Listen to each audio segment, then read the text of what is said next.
Sizlardagilar seni asrab olganmiz, lo'li tashlab ketgan degan bo'lsa, menga prema o'g'limsan degan. Aka bilan urushni foydasi yo'q. Yonayotgan uyni remont qilayotganda bo'lasiz, bag urib qo'yadi.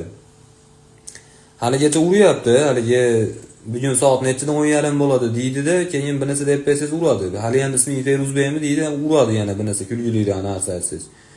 Haligacha hali o'pitlari tugagan yo'q, ke senga o'rgatib beraman, hayotingda kerak yo'ladi, ko'tarib turib yerga yechib beradigan o'pitlari. Yoshligimda qizlar bilan gaplashardi aka, men kelinman gaplashib, hali kelini ovozi har xatda almashardi, boshqa kelini yo'q bo'lar. Hali qiz ham jichi dodurroq. Akangiz qizlar bilan gaplashmayaptimi deydi. Siz g'ayrat oshnasimiz siz? Yo, kengurumisiz? Siz bilan gaplashyapti-yu, siz bitamta qizlar bilan gaplashsa ayting ham menga deydi. Ha, kechqurun 1:30da yugurib beraman sizlarni uylarga qarab, pishpirgimiz olib uchib beraman. Tomga chiqib baqiraman bo'lmasa gaplashyapti deb. Telefonim bo'lsa sen ikkalangni gaping menga qizimmi? Nima eshitib yotibman bu yerda? Jinni telefonim yo'qdi.